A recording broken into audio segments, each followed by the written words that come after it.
दुरूद शरीफ पढ़ना है।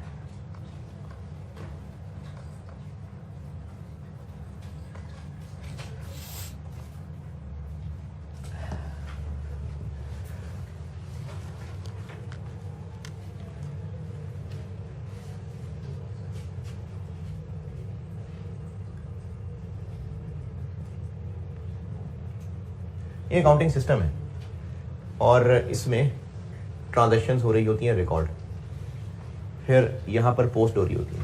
इसको क्लासिफाइंग भी कह सकते हैं। वैसे ये अकाउंटिंग सिस्टम होता है। जर्नल में एंट्रीज रिकॉर्ड होती हैं और क्रेडिट सेल की एंट्री क्या होगी? Data debit sales credit. खत्म हो गया डेटा डेबिट सेल्स क्रेडिट। अगर एक बिजनेस की ट्रांजैक्शंस होती हैं बहुत ज्यादा तो जर्नल तो बनता ही जाएगा और बहुत बड़ा सा रजिस्टर होगा। ज्यादातर क्या ट्रांजैक्शंस होती होंगी बिजनेस की? सेल्स, परचेजेस, मेनली ये दोनों ही हैं। ये बहुत ज्यादा हो रही होंगी। रेंट महीने में एक दफा आएगा, तनख्वाह एक महीने में एक दफा आएगी, रिपेयर कौन से हर 5 मिनट बाद करा रहे होंगे। तो ज्यादा ट्रांजैक्शंस होती हैं सेल्स की और परचेजेस की, और कैश ट्रांजैक्शंस होती हैं। तो बिजनेसेस जिनकी ट्रांजैक्शंस बहुत ज्यादा हो वो बिजनेसेस जर्नल की जगह काफी सारे छोटे छोटे जर्नल बना लेते हैं। इसको सब डिवीजन ऑफ जर्नल भी कहते हैं। यानी वो बिजनेसेस जिनमें बहुत ज्यादा ट्रांजैक्शन है वो एक जर्नल की जगह काफी सारे जर्नल बनाने लग जाते हैं। इनको बुक्स ऑफ प्राइम एंट्री भी कहते हैं।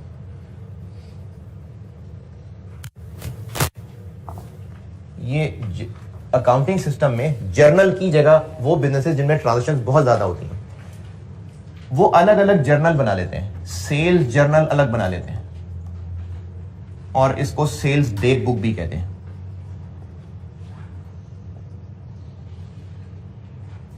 सेल रिटर्न जर्नल अलग बना लेते हैं। अच्छा, मैंने ये डे बुक सेल्स के साथ लिख दिया, इसको क्या कहेंगे? Cell return day book. इसी तरह परचेज जर्नल भी होता है और उसका एक और नाम क्या होगा? Purchase day book. Purchase return journal भी होता है तो उसका नाम होगा परचेज रिटर्न डे बुक भी कह सकते हैं उसको। फिर एक होती है कैश बुक। ये कैश बुक ही है, इसको कैश डे बुक नहीं कहते। और इसके अलावा एक होता है जनरल जर्नल। तो वो बिजनेसेस जो बहुत ज्यादा ट्रांजैक्शंस जिनकी हो रही होती हैं वो अपने अकाउंटिंग सिस्टम में जर्नल की जगह ये बहुत सारे जर्नल ले आते हैं। इन सब की जगह अकाउंटिंग सिस्टम में ये है इधर, यानी रिकॉर्डिंग।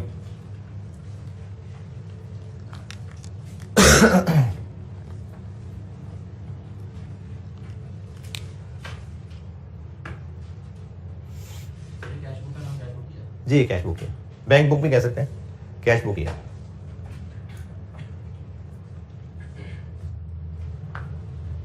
और ये जो मैंने यहाँ बोर्ड पे नहीं लिखा वो भी बात जरूर लिख लीजिएगा कि वो बिजनेसेस जिनमें ट्रांजैक्शंस का वॉल्यूम बहुत ज्यादा है तो वो जर्नल की जगह ये बहुत सारे जर्नल बना लेते हैं।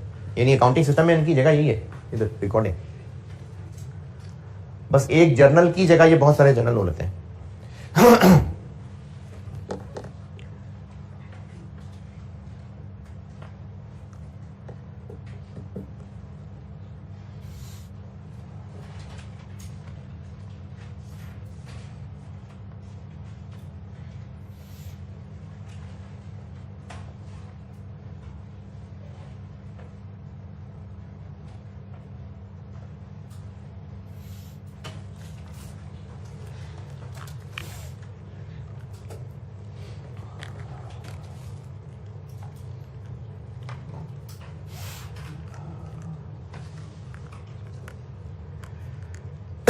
यहां तक बिजनेस की सारी ट्रांजैक्शंस यहां रिकॉर्ड होती हैं और वो रिकॉर्डेड ट्रांजैक्शंस अपने अपने टी अकाउंट में पोस्ट होती हैं। तो वो जो बिजनेस सिर्फ एक जर्नल बनाता था उसकी सारी ट्रांजैक्शंस इसमें रिकॉर्ड होनी थी, और अगर एक बिजनेस इसकी जगह अब ये 6 जर्नल बना रहा है तो सारी ट्रांजैक्शंस 6 दफा रिकॉर्ड होंगे। फिर ट्रांजैक्शंस को फिर तोड़ना पड़ेगा कि कुछ ट्रांजैक्शंस इसमें रिकॉर्ड होंगी, कुछ इसमें होंगी, कुछ इसमें होंगी, कुछ इसमें होंगी, कुछ इसमें होंगी, कुछ इसमें होंगी। तो ट्रांजैक्शंस अब इन बुक्स में बंट जाएंगी। ये जो सेल्स डे बुक है इसमें रिकॉर्ड होती हैं क्रेडिट सेल्स, बस बता रहा हूं, सेल्स डे बुक में बस क्रेडिट सेल्स ट्रांजैक्शन रिकॉर्ड होती हैं। बल्कि बार बार क्या लिखने की जरूरत है, सेल्स से लेके परचेज रिटर्न तक इन चारों में क्रेडिट ट्रांजैक्शन रिकॉर्ड होती हैं जो इनके नामों से लग रहा है। यानी सेल्स डे बुक में क्या रिकॉर्ड होती होंगी, credit sales, sale returns day book में credit sale returns, purchase day book में क्रेडिट परचेजेस, और परचेज रिटर्न्स डे बुक में क्रेडिट परचेज रिटर्न्स। तो इन चार बुक्स में जो इनके नामों से लग रहा है क्रेडिट ट्रांजैक्शन रिकॉर्ड होती हैं बस, और बाकी दोनों में डेबिट वाली होती होंगी। क्रेडिट मैंने उधार वाला क्रेडिट कहा है। तो जो पहली चार बुक्स हैं ये अपने अपने नाम के हिसाब से ही सिर्फ क्रेडिट ट्रांजैक्शंस के लिए बनी है।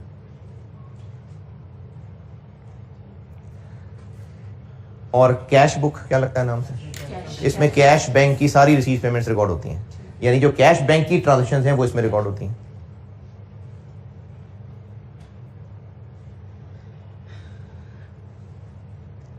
और वो ट्रांजैक्शंस जो इन पांच में नहीं फिट आ रही वो जनरल में है। जैसे depreciation debit, accumulated debts and credit, वो तो ऊपर में कहीं नहीं है, वो जनरल में है। Bad debt debit, debtor credit, वो ऊपर में कहीं नहीं है, नीचे आएगी।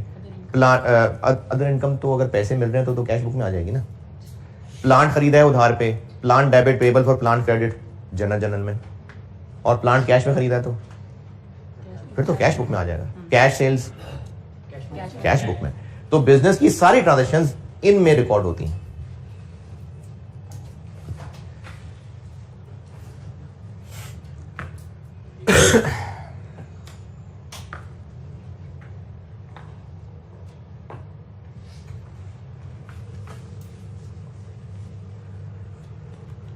और ये अकाउंटिंग सिस्टम में किस लेवल में, रिकॉर्डिंग लेवल पे है कि पोस्टिंग लेवल पे? रिकॉर्डिंग लेवल पे।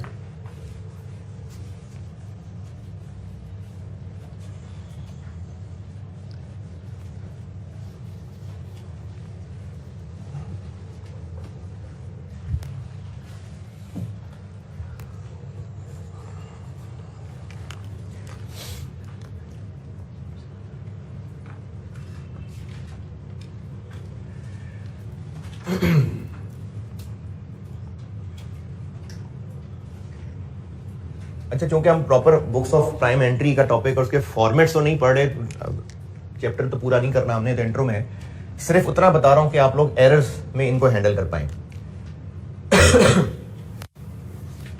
ये एक बार ना, क्योंकि मैंने पूरा बोर्ड फैलाना है तो पहले मुझे एक दफा कम से कम आधा बोर्ड बना के देख लें कि मैं कर क्या रहा हूं, फिर मुताबिक आप उसके रजिस्टर पे नोट करिएगा। सेल्स डे बुक में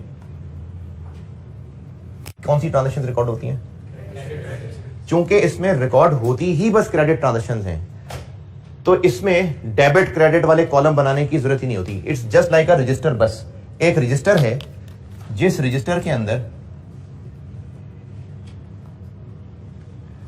डेट आ रही होगी, कस्टमर के नाम आ रहे होंगे कि किस किस को सेल कर रहे हैं, और सेल की अमाउंट आ रही होगी। मिसाल के तौर पे 1 नवंबर को ए को 10,000 रुपए की सेल्स की, डी को 12,000 रुपए की सेल्स की, एफ को 18,000 रुपए की सेल्स की, एक्स को 15,000 रुपए की सेल्स की। इस तरह कस्टमर्स के नाम आते जा रहे होंगे और उनको जितनी सेल्स की है उनकी लिस्ट बन रही है। इसमें मैंने कहीं डेबिट क्रेडिट नहीं लिखा। इसको डे बुक इसलिए कहते हैं क्योंकि इसमें रोज की रोज ट्रांजैक्शन बहुत सारी रिकॉर्ड कर रहे होते हैं। क्रेडिट सेल की एंट्री होती क्या है? डेटर डेबिट और सेल्स क्रेडिट। लेकिन इस बुक में डेबिट क्रेडिट की शक्ल में नहीं लिखा जाता। पता ही है क्रेडिट सेल है, और क्रेडिट सेल पता ही है कि किस किस अकाउंट में पोस्टिंग होगी। डेटर में डेबिट साइड पे और सेल्स में क्रेडिट साइड पे। जब पता ही है इस बात का तो टी अकाउंट में पोस्ट करते हुए लिख लेंगे। इसलिए अभी इस वक्त जनरल की शक्ल, डेबिट क्रेडिट की शक्ल लिखने की जरूरत ही नहीं है, क्योंकि इसमें हमें पता है सिर्फ क्रेडिट सेल्स लिख रहे हैं, तो एक लिस्ट की शक्ल में इसमें रिकॉर्डिंग होती रहती है। दिन खत्म हो गया या पेज खत्म हो गया तो पेज का हो गया टोटल। ये कितना बना? 30 और 40 और 55। एक थी सेल रिटर्न्स डे बुक, वो भी बिल्कुल इसी तरह से इसी शक्ल की होती है। डेट आ रही होगी, कस्टमर्स के नाम आ रहे होंगे।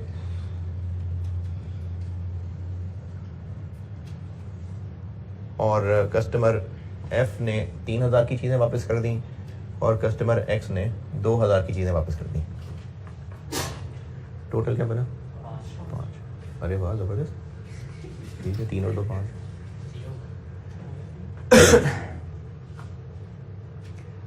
और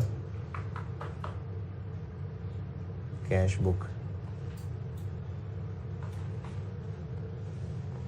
कैश बुक में चूंकि रिसीट्स और पेमेंट्स रिकॉर्ड होती हैं, तो इसमें फिर जिस तरह आप लोगों ने नॉन प्रॉफिट के लेक्चर अगर सुन लिए हुए हैं तो उसमें एक रिसीट एंड पेमेंट अकाउंट होता है। रिसीट्स पेमेंट साइड अलग अलग है, तो कैश बुक में रिसीट की साइड अलग, पेमेंट की अलग होती है। और उसकी तरतीब यही होती है कि इस साइड पे रिसीट्स और इस साइड पे पेमेंट्स। कस्टमर ए से 4000 रिसीव हुआ और कस्टमर डी से 7000 रिसीव हो गया और कस्टमर एफ से 8000 रिसीव हो गया। कस्टमर एक्स ने भी कोई पैसे नहीं दिए। ये मैंने डेट सिर्फ लिखी है ये बताने के लिए कि डेट वाइज ट्रांजेक्शन हो रही होती है। ये तारीख इतनी इंपॉर्टेंट नहीं है। अब जो बात बताने लगा वो इंपॉर्टेंट है। इन तीनों किताबों में अकाउंटिंग सिस्टम का क्या फंक्शन हो रहा है? रिकॉर्डिंग हो रही है। ये हो गई रिकॉर्डिंग। ये बुक्स हैं, बुक्स ऑफ प्राइमेंट्री, और इनमें हुई है रिकॉर्डिंग। अगला स्टेप, लेजर में इन सब की पोस्टिंग होगी। इस बुक से कहां कहां किस किस टी अकाउंट में पोस्टिंग जानी है? डेटर में और सेल्स में। क्योंकि अलग अलग लोग हैं तो हर एक से अलग अलग कितने पैसे लेने ये पता होना चाहिए। तो इसका मतलब हर एक के अलग अलग अकाउंट बनेगा। अब इसको जब पोस्ट कर लें हम तो ए के लेजर में आ जाएगा 10,000 इधर, डी के लेजर में आ जाएगा 12, एफ के लेजर में आ जाएगा 18 और एक्स के लेजर में आ जाएगा 15। सेल्स में ये भी सेल्स में जाना है, ये भी सेल्स में जाना है, या हर एक की सेल्स भी अलग रिकॉर्ड होनी चाहिए? या सेल्स तो बस सेल्स है? सेल्स तो सेल्स है। तो डेटर के लिए ए एफ डी एक्स का अलग अलग अकाउंट क्यों बनाना पड़ा? क्योंकि अलग अलग पार्टी है, पता तो चले किससे कितने पैसे लेने हैं। ये डेटर्स ही, ये सब डेटर्स हैं, लेकिन हर एक का अलग अलग अकाउंट बन रहा है। इन सबको सेल्स कर रहे हैं। सेल्स तो बस बिजनेस की सेल्स हैं, तो इसलिए सेल्स का तो एक ही अकाउंट होगा। ये वहां डेबिट चले गए और इनका क्रेडिट सेल्स में। अच्छा, जब इन सब का क्रेडिट इधर ही आना है तो एक एक अमाउंट लिखने की बजाय आसानी है क्यों ना टोटल लिख लें, तो इस पेज का टोटल इधर आ जाएगा।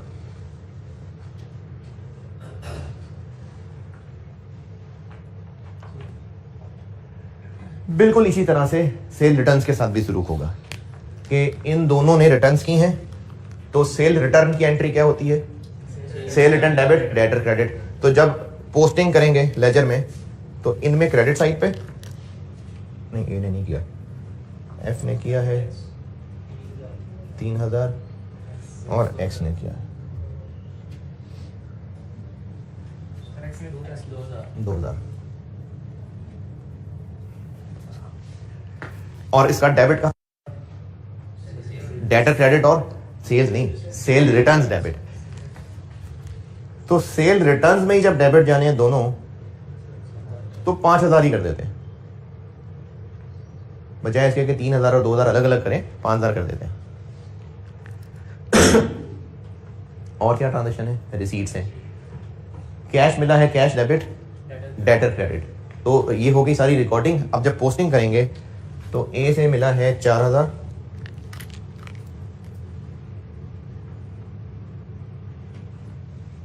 डी से 7000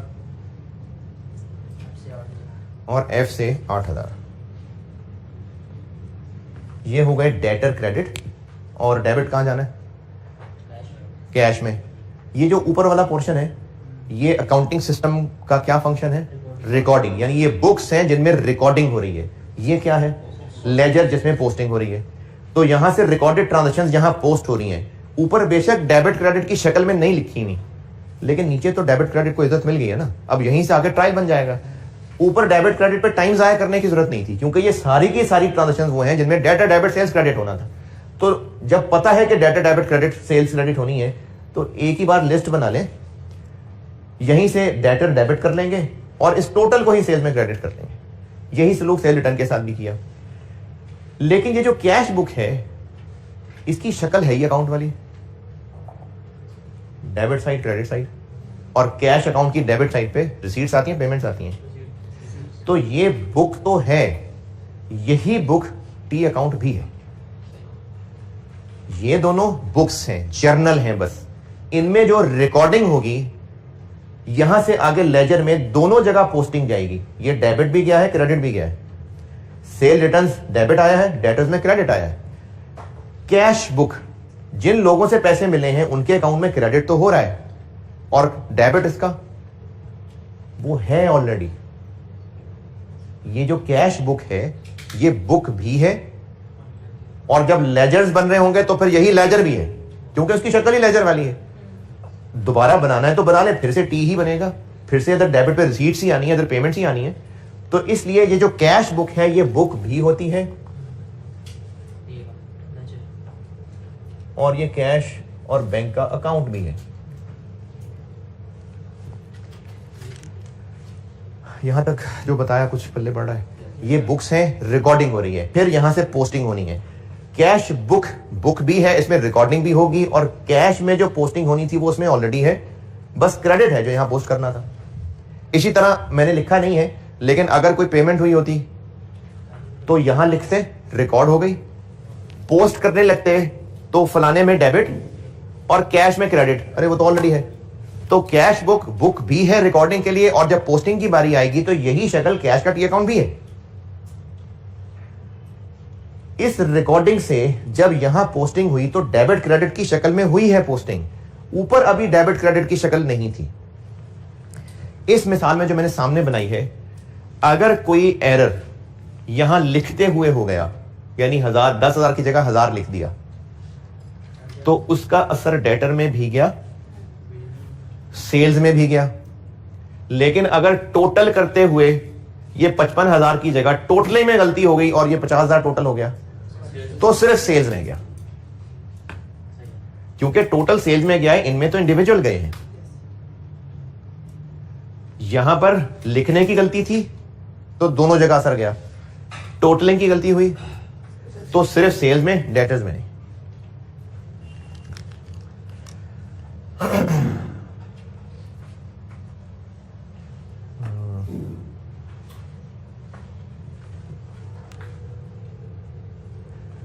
ये मुझे जगह चाहिए, आप वैसे ही कहीं नीचे कोने में लिख लें कि कैश बुक, ये जो मैंने मिटाया है कि बुक्स ऑफ प्राइम, ये बुक भी है और टी अकाउंट भी है, ये कहीं कोने में लिख लें, क्योंकि वो चीज मैंने मिटा दी, बाकी तो नहीं मिटा रहा। Cash book, book of prime entry भी है, और कैश और बैंक का टी अकाउंट भी है।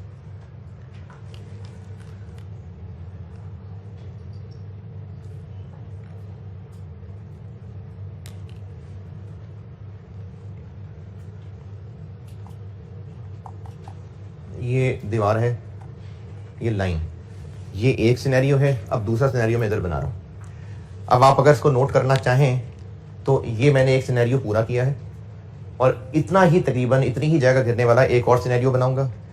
जब वो बना लूंगा तो इसकी एक हेडिंग बताऊंगा और उसकी एक हेडिंग बताऊंगा। अब आपने नोट करना है इसको तो कर लें बेशक। ये एक सिनेरियो है, इसकी मैं एक हेडिंग दूंगा भी थोड़ी देर तक। बिल्कुल इसी तरह का एक सिनेरियो मैं यहां बनाऊंगा, यानी अब ये दो सिनेरियोज हो जाएंगे, इतनी ही जगह घेरेगा, और इस सिनेरियो की एक हेडिंग बना के दूंगा और इस सिनेरियो की एक हेडिंग बना के दूंगा। फिर आपको कुछ कंक्लूजन की टिप्स लिखवाऊंगा कि ये सब क्या बात हो रही थी।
अच्छा, ये मैंने मिसाल सेल्स के लिए, जो मैं इससे कंक्लूड करूंगा ना, सेम चीज़ परचेजेस के लिए भी होगी।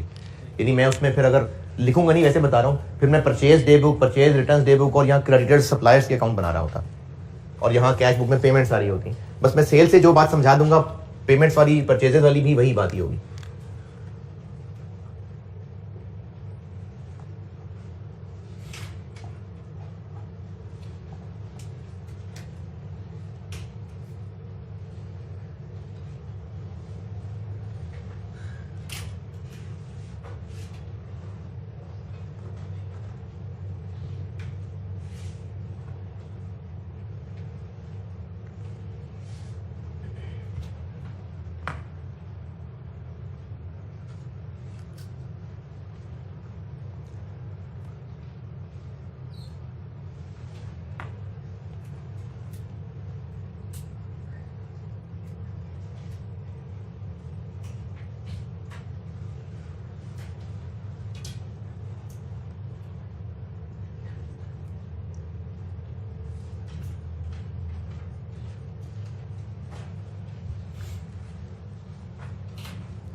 अच्छा, इसमें एक चीज़ और कर दें, इनके CD बैलेंसेस कितने हैं देखें। वैसे तो पूरा साल ट्रांजेक्शन रिकॉर्ड होंगी, लेकिन शक्ल तो ऐसी ही होगी ना। इसका CD 6000, इसका 5, इसका 7, इसका 3। नहीं, बस डेटर्स के काफ़ी थे।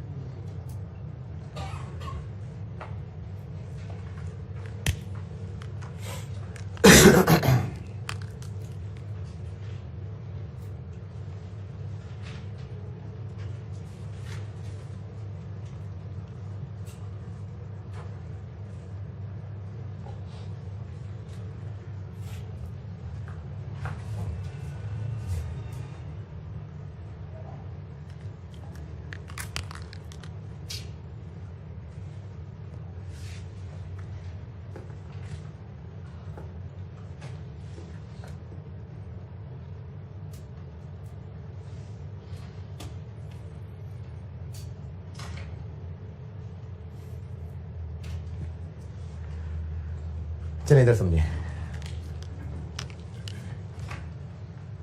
कुछ रह तो नहीं गया, सेम ही किया ना। सेल्स डे बुक में सेल्स रिकॉर्ड हुई और यहां से सेल्स ए की यहां पोस्ट हो गई 10,000, और डी की यहां पोस्ट हो गई 12,000, और एफ की यहां पोस्ट हो गई 18,000, और एक्स की यहां पोस्ट हो गई 15,000। रिटर्न यहाँ पोस्ट हुई नहीं, इसकी तो है ही। रिटर्न यहाँ आ गई 3,000, और रिटर्न यहाँ आ गई 3,000। और यार पहले भी यही किया था मैंने, 2। कैश आ गया 4,000, और कैश आ गया 7,000, और कैश आ गया 8,000, और CD हो गया 6,000, 5,000, 7,000 और 13।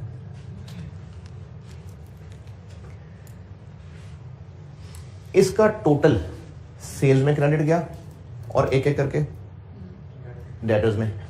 इसी तरह से रिटर्न्स टोटल इधर आया और एक एक करके उनमें चला गया। रिसीट्स कैश बुक में तो ऑलरेडी हैं और उन सब में एक एक करके चली गई।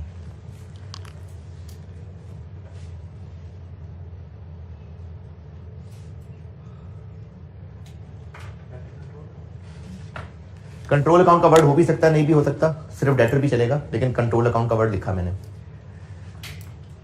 इसका टोटल सेल्स में क्रेडिट और यही टोटल डेटर्स में डेबिट।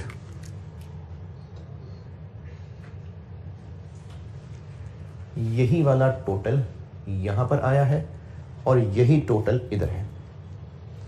इसी तरह सेल रिटर्न्स, ये टोटल सेल रिटर्न्स में डेबिट और इधर ही डेटर्स कंट्रोल अकाउंट में क्रेडिट।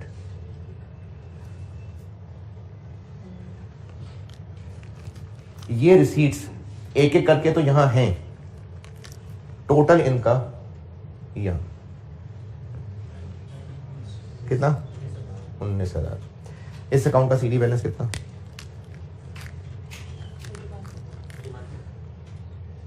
31,000। इन चारों को टोटल करें 6,000, 5,000, 7,000, 13,000 है। ये क्या जादू हो गया? क्यों ये क्यों आ गया सेम? सेम मैं कह रहा हूं उन चारों का सीडी टोटल कर लें तो इसके, क्योंकि जो हमने वहां अलग अलग लिखा है उसी की टोटल शक्ल ये है। उन सबकी सेल टोटल यहां लिखी है, उन सबकी रिटर्न टोटल यहां लिखी है, उन सबकी रिसीट टोटल यहां लिखी है, तो बैलेंस टोटल ही आना था। अगर बिजनेस ये वाला सिस्टम सिनेरियो फॉलो कर रहा हो तो इसमें हर कस्टमर का अलग अलग अकाउंट, लेजर, इसको जनरल लेजर भी कहते हैं, सिस्टम का हिस्सा है और सेल रिटर्न्स तो है ही है। लेकिन अगर बिजनेस ये वाला सिनेरियो फॉलो कर रहा हो, दोनों की हेडिंग बताऊंगा भी, तो ये बिजनेस क्या करता है कि ट्रायल में रश मचाने की बजाय ये वाले जो इंडिविजुअल के अकाउंट्स हैं ये एक अलहदा रजिस्टर में बना लेता है और जो मेन जनरल लेजर है उसमें इन सब की जगह एक ही कंबाइंड डेटर अकाउंट बना लेता है जिसको डेटर कंट्रोल अकाउंट कहते हैं। अगर बिजनेस इन सब लोगों को अपने जनरल लेजर, ये जो अकाउंटिंग सिस्टम का हिस्सा है ना, accounting system general ledger trial, इस लेजर को जनरल लेजर भी कहते हैं। जनरल लेजर जो अकाउंटिंग सिस्टम में मैंने लेजर लिखा हुआ ना उसको जनरल लेजर भी कहते हैं। वो बिजनेस जो इन सब कस्टमर्स के अकाउंट के बैलेंसेस का ट्रायल में रश नहीं मचाना चाहता, वो इन इंडिविजुअल्स के टी अकाउंट्स किसी और रजिस्टर में बना लेता है और वो मेन रजिस्टर जहां सारे टी अकाउंट्स मौजूद हैं, जहां से आगे ट्रायल बनना है, वहां पर उन सब की जगह एक कंबाइंड अकाउंट बना लेता है।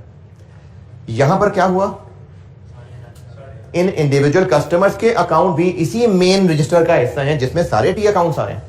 जबकि इस सिनेरियो में क्या हुआ, इन इंडिविजुअल कस्टमर्स के टी अकाउंट हैं उसी शक्ल के, लेकिन ये एक अलहदा रजिस्टर में बना दिए। लेकिन जो मेन अकाउंटिंग सिस्टम का हिस्सा है वहां पर इन सब की जगह एक कंबाइंड डेटर्स कंट्रोल अकाउंट बना लिया। इसमें जितना डेबिट 55 हो रहा है वही 55 इधर क्रेडिट हो रहा है। अच्छा, डेटर कंट्रोल अकाउंट में फिगर्स पोस्ट कौन सी हो रही हैं? इन कॉलम्स का टोटल। सेल्स अकाउंट में भी total, sale returns total, sale returns में टोटल ही डेटर्स कंट्रोल अकाउंट में। तो फिर ये रहने देते हैं, ना बनाते जब टोटल बना रहे थे। हर एक का बैलेंस भी तो पता चले ना, तो इसलिए अलहदा से, जिस तरह आप समझें कि एक आपने अपना रफ रजिस्टर बनाया हो और एक मेन नीड रजिस्टर बनाया हो, तो ये नीड रजिस्टर है, यानी अकाउंटिंग सिस्टम का जिसमें डेबिट क्रेडिट पूरा होना है, डेबिट इधर आना है तो क्रेडिट इधर जाना है, फिर यहां से ट्रायल बनना है, वो ये है। ये एक अलहदा रफ से रजिस्टर में एक रफ सा रिकॉर्ड रखा हुआ है ताकि क्या पता चले कि हर एक से इंडिविजुअली क्या रिसीवेबल है। इनको मेमोरेंडम रिकॉर्ड्स भी कह सकते हैं। इस सिनेरियो में अगर बिजनेस ये सिनेरियो फॉलो करता हो तो accounting system double entry system का हिस्सा वो इंडिविजुअल नहीं, ये डेटर्स कंट्रोल अकाउंट है। और अगर बिजनेस ये सिनेरियो फॉलो करता हो तो कोई कंबाइंड अकाउंट नहीं, हर इंडिविजुअल कस्टमर का टी अकाउंट हमारे मेन सिस्टम का हिस्सा हो जाएगा। फिर इन दोनों सिनेरियोज में फर्क है। फर्क कस्टमर सप्लायर का, ये मैंने सेल की मिसाल दी है। अगर यही परचेजेस की मिसाल होती तो इस सिनेरियो में इंडिविजुअल सप्लायर्स के टी अकाउंट मेन सिस्टम का हिस्सा होते, और इस सिनेरियो में मेन सप्लायर के टी अकाउंट्स अलहदा रफ रजिस्टर में बने होते और मेन सिस्टम के अंदर क्रेडिटर्स कंट्रोल अकाउंट आ रहा होता। इसको नोट करना जरूर। इसके ऊपर हेडिंग दे दीजिए if control account are maintained, और इसकी हेडिंग आ जाएगी if no control accounts are maintained. ये इतना जरूरी क्यों है जानना, एक बार ये हेडिंग्स दे लें और ये बना लें, फिर कंक्लूजन बताता हूँ कि सारे क्या टाइम लगाए, इस पर क्या किया ये सारा।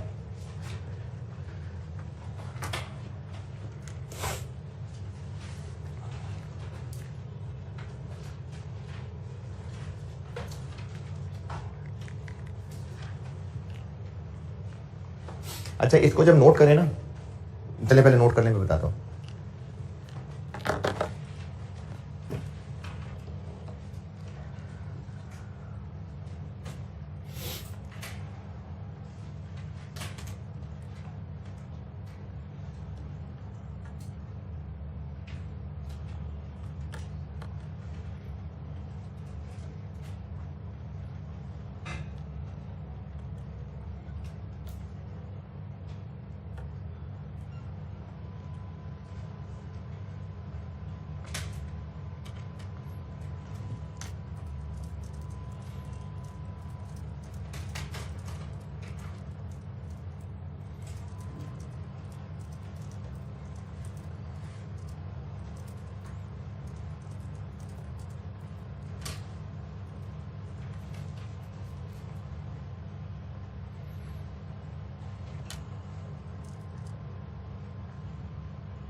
जी नोटेड, तो मैं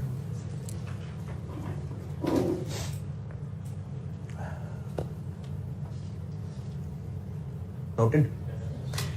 एक ओवरव्यू दोबारा देखें। अगर control account are not maintain, ये लिख ली इस हेडिंग, इस सिनेरियो की हेडिंग है control accounts are not maintain. तो इस सिनेरियो में क्या हो रहा है, इंडिविजुअल कस्टमर्स, इंडिविजुअल सप्लायर्स के अलग अलग की अकाउंट मेन सिस्टम का हिस्सा है, बुक्स से टोटल सेल्स में पोस्ट हो जाता है, लेकिन इनमें इंडिविजुअल ही पोस्ट होंगे। इस सिनेरियो में if control accounts are maintained, तो इंडिविजुअल सप्लायर्स और कस्टमर्स के टी अकाउंट्स एक रफ रजिस्टर में होंगे, मेमोरेंडम रिकॉर्ड भी कहते हैं उनको, मेन सिस्टम का हिस्सा नहीं होंगे। ये जो मैं इसको उधर दायरे में बंद कर दिया, या आपने अगर दायरा लगाया तो ये बात लिखें कि इस सिनेरियो में ये इंडिविजुअल कस्टमर सप्लायर्स के जो टी अकाउंट्स हैं वो एक सेपरेट मेमोरेंडम रिकॉर्ड का हिस्सा है, मेन सिस्टम का हिस्सा नहीं है। यानी जो मेन सिस्टम है ना, जर्नल, लेजर, उसी से आगे ट्रायल, यानी इनके सीडी ट्रायल में जाने, इस सूरत में, हाँ इस सूरत में इनके सीडी नहीं जाएंगे ट्रायल में, ये वाला सीडी ट्रायल में जाएगा। तो ये बनाई क्यों रहे हैं, ताकि इनका अलग अलग हिसाब पता चले। पैसे तो लेने ना, मस्जिद में थोड़ी आन करें जिस दिन पैसे देने आ जाए, हमें पता होना चाहिए ना किससे कितने पैसे लेने हैं। तो ये रिकॉर्ड रखना जरूर है, लेकिन एक रफ रिकॉर्ड है, मेमोरेंडम रिकॉर्ड है। मेन सिस्टम वो है, उससे आगे ट्रायल बनना है। अब बताता हूं कि ये सारी बात हुई ही क्यों है।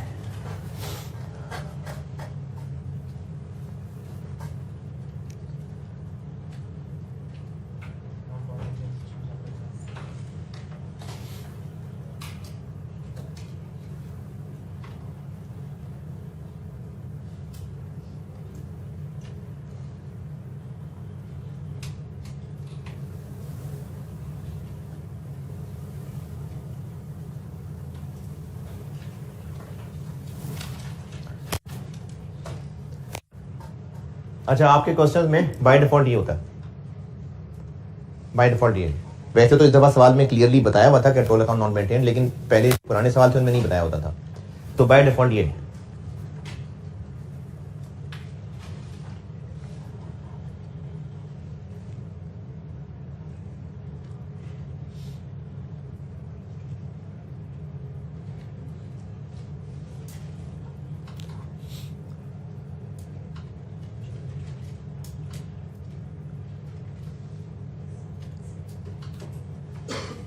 अच्छा, जो बातें मैंने यहाँ नहीं लिखी हुई ज़बानी बोली हैं मैं दोहराता हूँ अगर किसी ने नहीं लिखी तो। एक बात मैंने की है कि ये जो सारा इस लेफ्ट वाले बोर्ड पे है ये है if control accounts are not maintained, और वो जो राइट वाले में किया हुआ है वो है if control accounts are maintained, ये लिख लिया। फिर एक बात मैंने की है कि वो जो if control accounts are not maintained, तो ये जो दायरा लगाया है इसके बारे में मैंने बोला था कि ये सब इंडिविजुअल कस्टमर सप्लायर का टी अकाउंट्स रफ रिकॉर्ड में मेमोरेंडम रिकॉर्ड में है, मेन डबल एंट्री सिस्टम का हिस्सा नहीं है, इसलिए ट्रायल में यहां से बैलेंसेस नहीं जाएंगे, कंट्रोल अकाउंट से बैलेंसेस जाएंगे, ये लिखा है।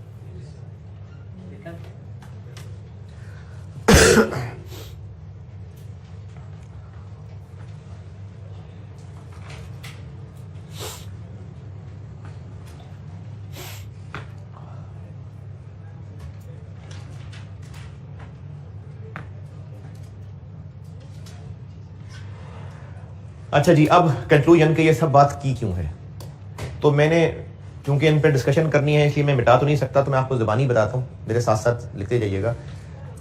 अब जो बताने लगा ना गाइडेंस, वो आप एक 3 कॉलम वाले टेबल में लिख लें। जिस तरह वो इन्वेंट्री की एंट्रीज बताई थी ना, मैं अंग्रेजी बताता था और फिर के पीरियोडिक सिस्टम में क्या एंट्री हो गया, परपेचुअल में क्या होगी, इस तरह 3 कॉलम में एक चीज़ बताने लगा हूँ। पेज पे 3 कॉलम बना लें, उसके बारे में हम आपको अब इस सारी मेहनत की वजह बताने लगा। पेज पे 3 कॉलम्स में इंफॉर्मेशन बता रहा हूं। दूसरे कॉलम पे लिख लें if control account is maintained, और तीसरे कॉलम पे लिख लें if control account is not maintained. दूसरे कॉलम में if control account is maintained और तीसरे कॉलम में if control account is not maintained.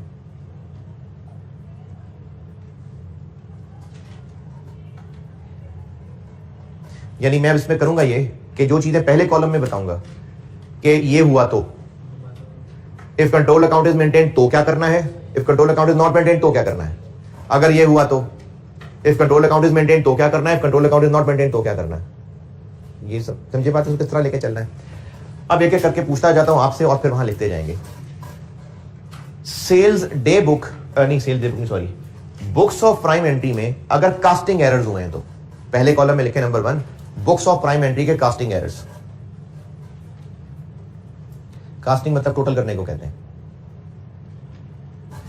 अब आप बताएं कि अगर कंट्रोल अकाउंट बनते हैं और ये 55,000 टोटल करते हुए गलती हो गई तो इसका इफेक्ट कंट्रोल अकाउंट में भी जाएगा, सेल्स में भी जाएगा, यानी डेटर और सेल्स दोनों को इफेक्ट करेगी ये गलती, और सस्पेंस अकाउंट नहीं बनेगा।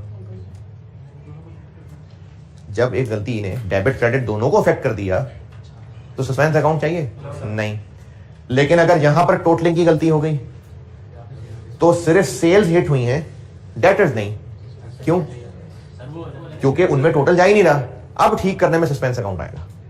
ये लिखनी है बात कि नंबर 1 मैंने कहा कि अगर बुक्स के कास्टिंग एरर है तो if control account is maintain में आप लिखेंगे कि वो एरर सेल्स और डेटर दोनों को अफेक्ट करेगा, इसलिए करेक्शन में सस्पेंस इन्वॉल्व नहीं होगा। नहीं समझ आ रही बात ना? मैंने पहला इस सारी मेहनत का कंक्लूजन ये है कि मैं आपको कुछ टाइप्स ऑफ एरर्स में गाइड कर रहा हूं। पहला एरर मैंने बताया बुक्स का कास्टिंग एरर, पहले कॉलम में बुक्स का कास्टिंग एरर। अब इस मसले का हल बता रहा हूं। If control account is maintained, यानी दूसरा कॉलम जो बनाया हुआ है, तो ये कास्टिंग एरर सेल डेटर दोनों को अफेक्ट करेगा, इसलिए इसकी करेक्शन में सस्पेंस यूज नहीं होगा। और if control account is not maintain में इस कॉलम में क्या लिखते हैं, ये सिर्फ सेल को अफेक्ट करेगा, डेटर को नहीं करेगा, इसलिए करेक्शन में सस्पेंस अकाउंट इस्तेमाल होगा। तो इसी तरह के और मजीद कुछ एरर्स हैं जिनके लिए हमें फर्क करना पड़ेगा कि कंट्रोल अकाउंट इज मेंटेन और control account is not maintain. तो उनके लिए मैंने ये आपको कहानी सुनाई है सारी। दूसरा एरर,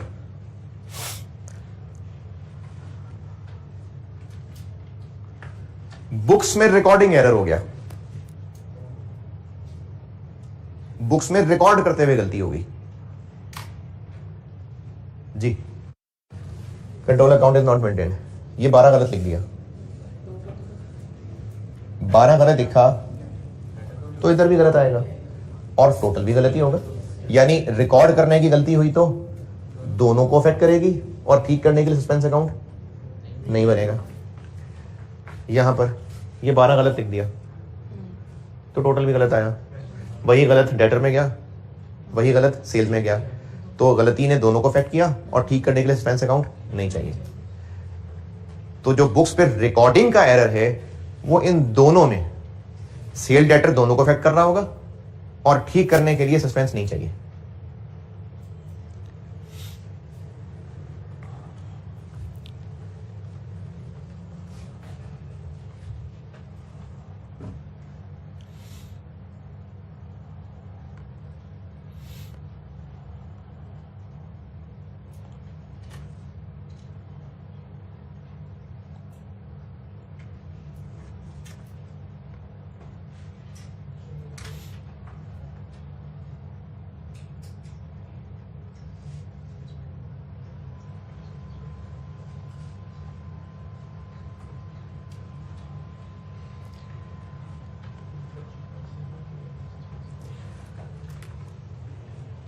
तीसरा error,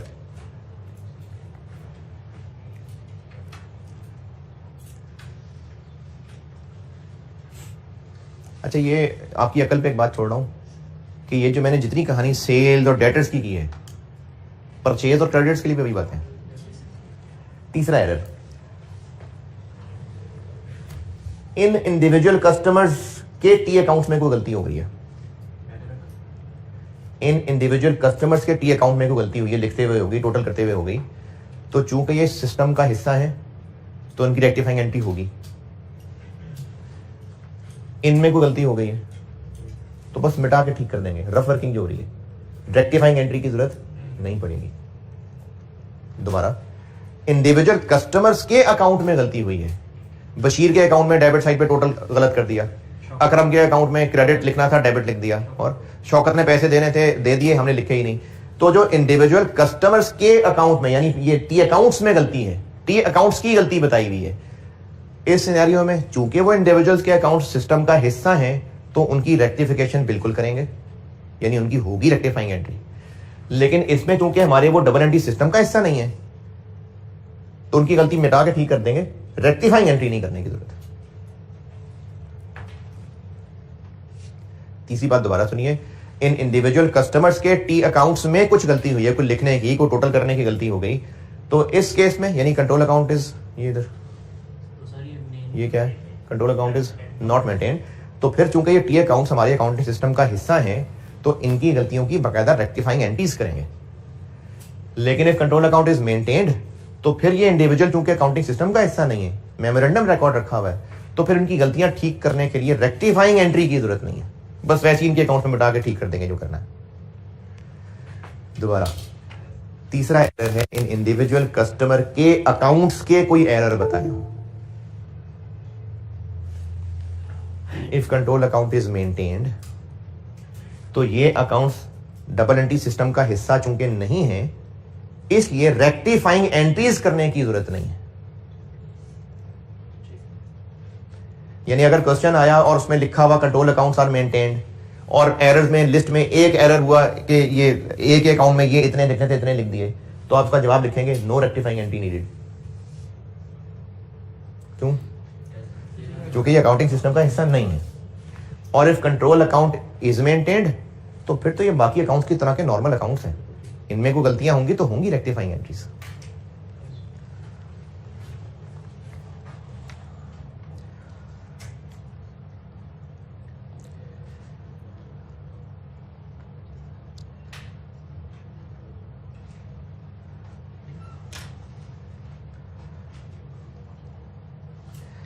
in 3 types of errors के लिए ये सारी मेहनत की है।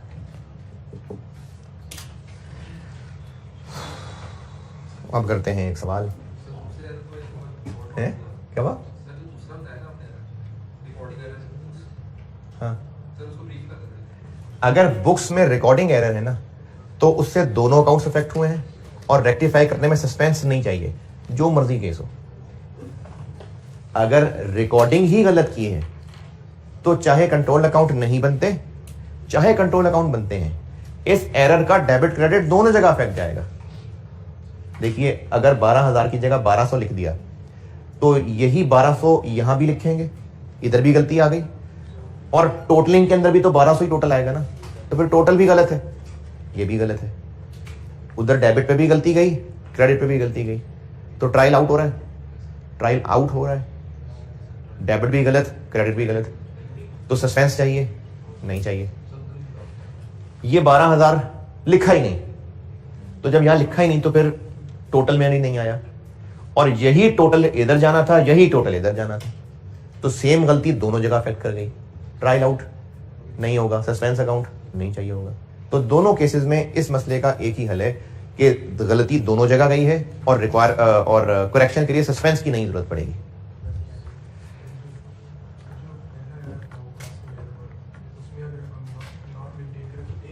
तो फिर एक में गलती है, क्योंकि इस 55,000 को सिर्फ यहां पोस्ट किया है, डेबिट तो 55 को नहीं पोस्ट किया, वो तो अलग अलग डेबिट हुए हैं। तो इसकी टोटलिंग में गलती थी, बुक्स में तो सिर्फ एक जगह गलती आई है और ठीक करने के लिए सस्पेंस इन्वॉल्व होगा। लेकिन जहां पर टोटल ही डेबिट और टोटल ही क्रेडिट किया है, तो अगर टोटल गलत हुआ तो दोनों जगह गलती गई और ठीक करने के लिए सस्पेंस नहीं चाहिए।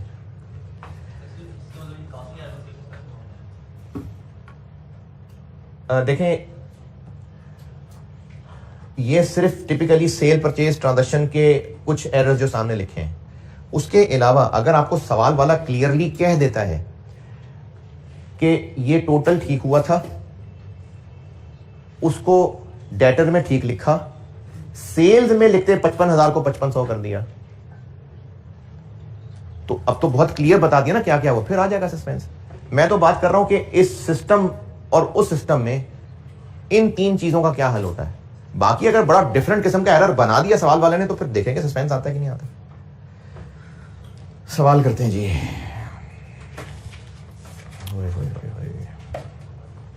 है बड़ा टाइम है जुम्मे में जी।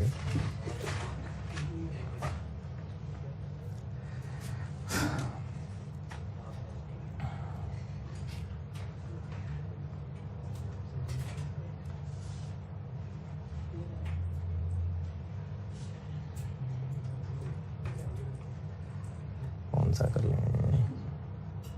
क्वेश्चन 3 किया था।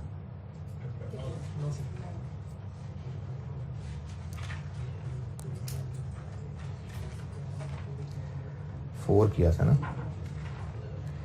5 कर लिया था, हैं? नहीं, 5 नहीं किया। अच्छा चलो कोई एक कर लेते हैं, क्वेश्चन 1 कर लेते हैं। चलिए क्वेश्चन 1 करते हैं।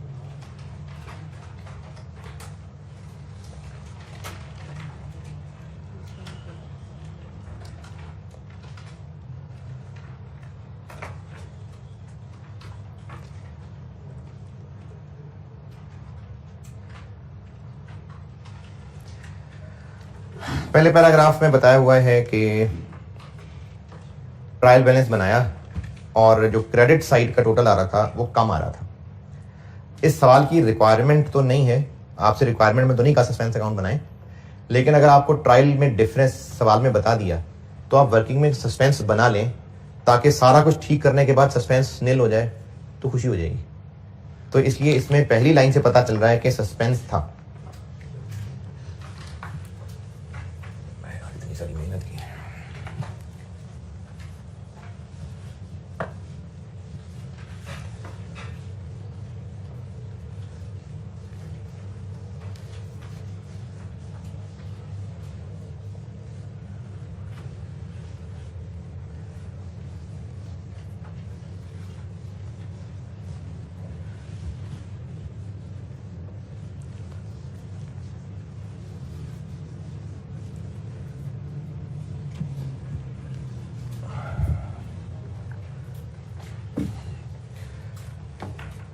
पहला error,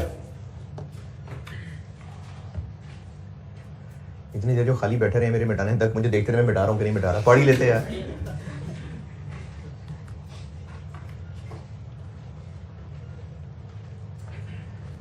An invoice of 3700 was debited to purchases, but the goods were received after year end and were not included in closing inventory। इस तरह का कह रहा पहले भी किया था, चीज़ें हमने खरीदी थी लेकिन हमें ईयर एंड तक पहुंची नहीं थी और अकाउंटेंट ने इनको पहले ही परचेजेस कह दिया, ईयर एंड पे अभी ये रस्ते में थी, तो गुड्स इन ट्रांजिट कहना चाहिए था, परचेजेस कह दिया।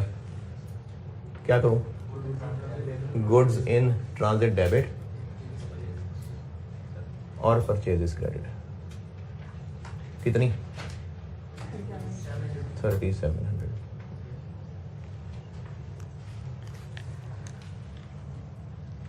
स्टोर इक्विपमेंट जो कि 8100 कॉस्ट वाला नहीं, बल्कि पढ़ तो नहीं पहले।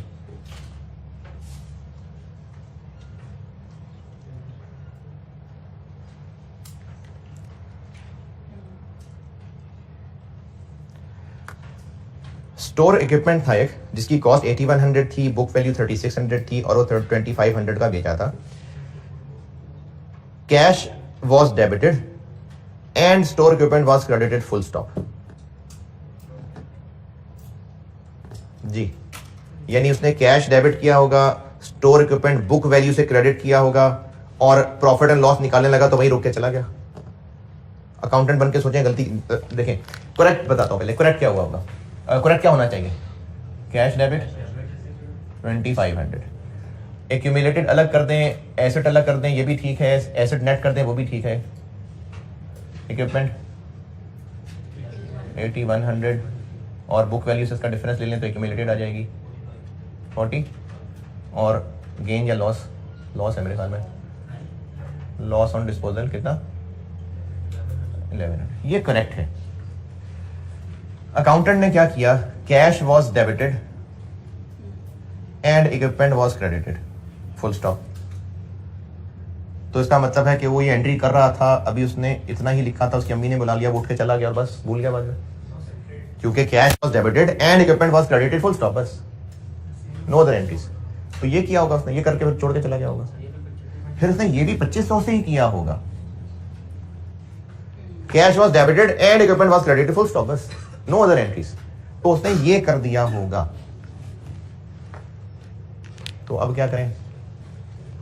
कैश ठीक है, इक्विपमेंट डेबिट, एक्यूमुलेटेड डेबिट नहीं हुई वो कर देते हैं 4500, लॉस डेबिट नहीं हुआ वो कर लें, और इक्विपमेंट थोड़ा क्रेडिट हुआ है और क्रेडिट कर लें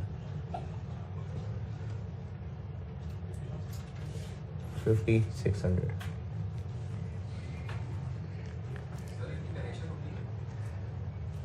नहीं, ये तो सारे एक ही काम हो रहे हैं, एरर ठीक हो रहे हैं, तो सबकी नरेशन होगी कि एरर रेक्टिफाई हो रहा है बस।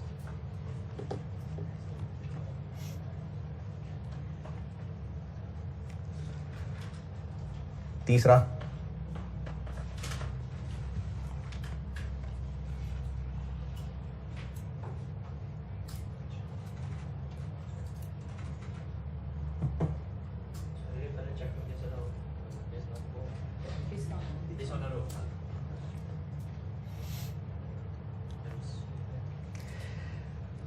एक चेक था जो कस्टमर से मिला था, वो डिसऑनर हो गया।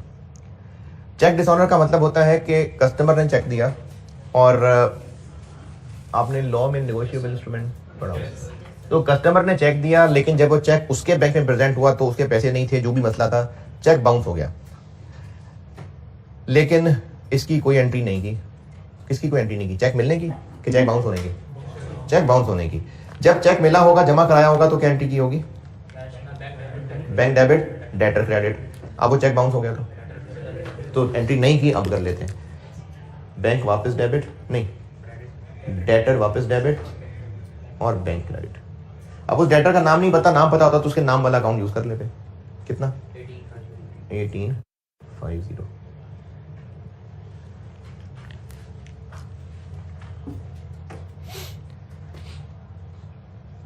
.4।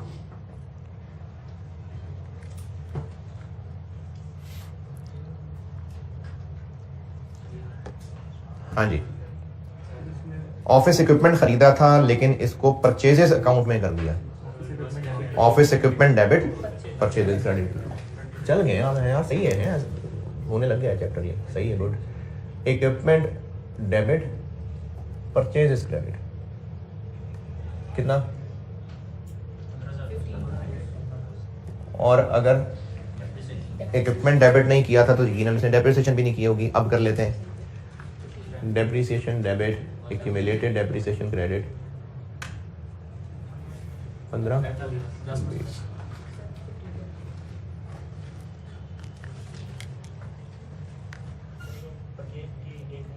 क्या हुआ? हाँ, डेट नहीं बताई तो पूरा साल। 5 परचेज इनवॉइस थी जो सप्लायर के अकाउंट में डेबिट लिख दी। ये बुक्स में रिकॉर्डिंग की गलती है? नहीं, सप्लायर के अकाउंट में गलती है। अब चूंकि सप्लायर के अकाउंट में गलती है तो ये जानना पड़ेगा कि कंट्रोल अकाउंट बनते हैं कि नहीं बनते। अगर बनते होते तो हम इस एंट्री को रेक्टिफाई ना करते, क्योंकि एक इंडिविजुअल सप्लायर के अकाउंट में गलती की है। अगर कंट्रोल अकाउंट बनते होते तो फिर हम इसको लिफ्ट ही ना कराते, इसका आंसर लिख देते नो रेक्टिफिकेशन रिक्वायर्ड, क्योंकि ये सिस्टम का पार्ट ही ना होता, ये तो रफ कॉपी पे किया होता। और अगर कंट्रोल अकाउंट नहीं बनते तो फिर ये इज्जत के साथ हमारी बुक्स में मौजूद है और इसकी होगी रेक्टिफिकेशन। तो कंट्रोल अकाउंट बनते हैं कि नहीं बनते? तो बाय डिफॉल्ट बनते हैं, नहीं बाय डिफॉल्ट नहीं बनते। तो इस एरर को हम ठीक कर लेते हैं। और एरर है एक अकाउंट में अमाउंट गलत लिखने का भी और साइड गलत लिखने का भी। परचेज इनवॉइस सप्लायर के अकाउंट में, यानी परचेजेस सप्लायर के अकाउंट में, क्रेडिटर के अकाउंट में किस साइड पे पोस्ट करनी थी? क्रेडिटर में परचेजेस किस साइड पे आएंगे? क्रेडिट साइड पे। तो उसके टी अकाउंट में 917 क्रेडिट, क्या कर रहा हूं मैं, 197 क्रेडिट लिखना था, 917 डेबिट लिख दिया। देखें, परचेज है तो क्रेडिटर के अकाउंट में परचेजेस किस साइड पे आती हैं? क्रेडिटर के अकाउंट में, क्रेडिट साइड पे। तो परचेज 197 की थी, उस इंडिविजुअल सप्लायर के अकाउंट में क्रेडिट साइड पे आनी चाहिए थी। हमने अमाउंट भी गलत लिखी और लिख भी डेबिट साइड पे दी। इस सप्लायर को क्रेडिट 197 करना था, डेबिट 917 कर दिया। तो वो जो गलत डेबिट कर दिया वो भी क्रेडिट होना है और जो नहीं क्रेडिट हुआ वो भी क्रेडिट होना है। तो इन दोनों को मिला दें तो ये बन जाएगा 1114। क्रेडिटर को कर देंगे credit.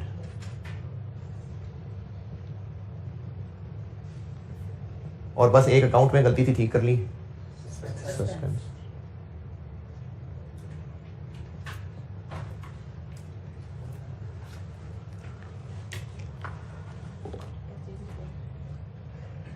Purchase returns book was undercasted.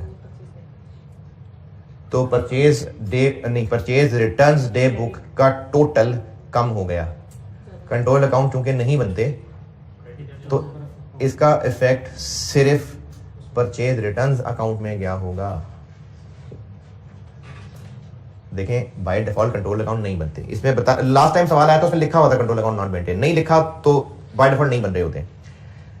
चूंकि कंट्रोल अकाउंट नहीं बन रहे तो जो बुक का टोटल किया होगा वही टोटल परचेज रिटर्न में भी जाएगा, वही टोटल क्रेडिटर में भी जाएगा। कंट्रोल अकाउंट नहीं बनते। क्रेडिटर में तो इंडिविजुअल जाने हैं, टोटल तो सिर्फ परचेज रिटर्न्स के अकाउंट में जाना था। कंट्रोल अकाउंट नहीं बनते, जाके जाके बस खत्म हो रहा है।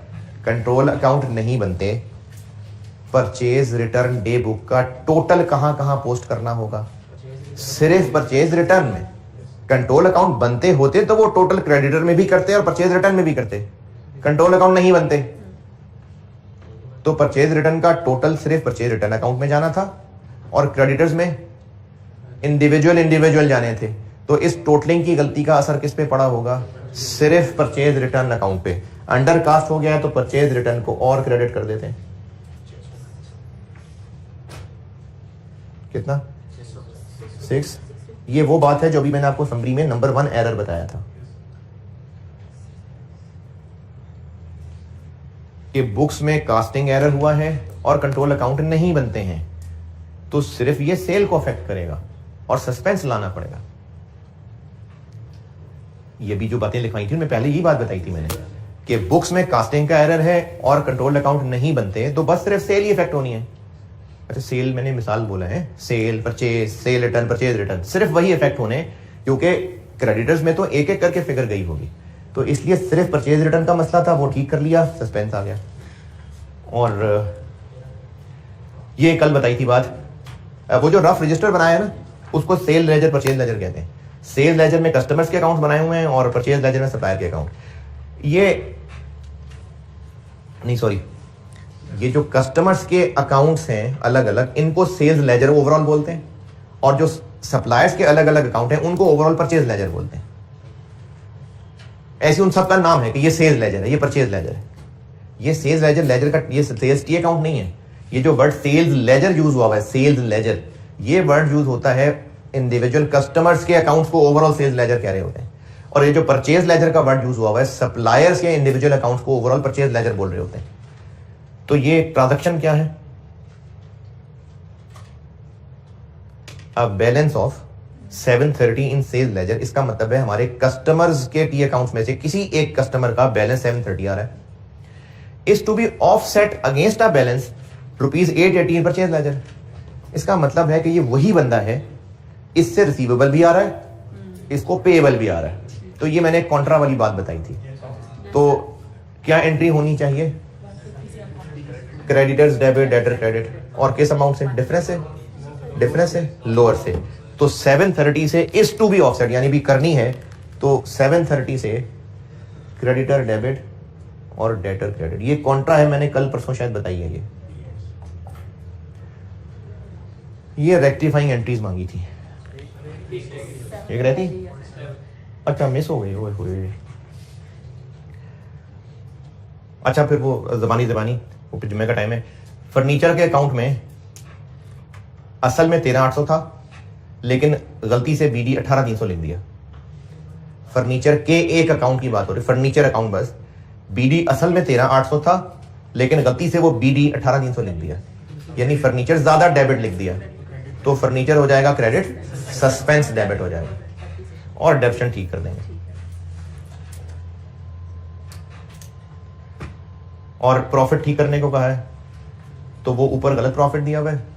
इनमें जहां जहां P&L आइटम्स डेबिट हो रही हैं वो लेस करते जाएंगे, जहां जहां क्रेडिट हो रही हैं ऐड कर देंगे।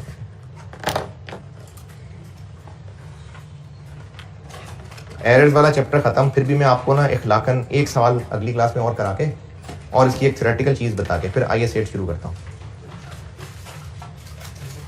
खत्म हो गया एरर्स, जैसे बहुत ज्यादा मुश्किल परेशानी। ठीक है जी, अल्लाह हाफ़िज़।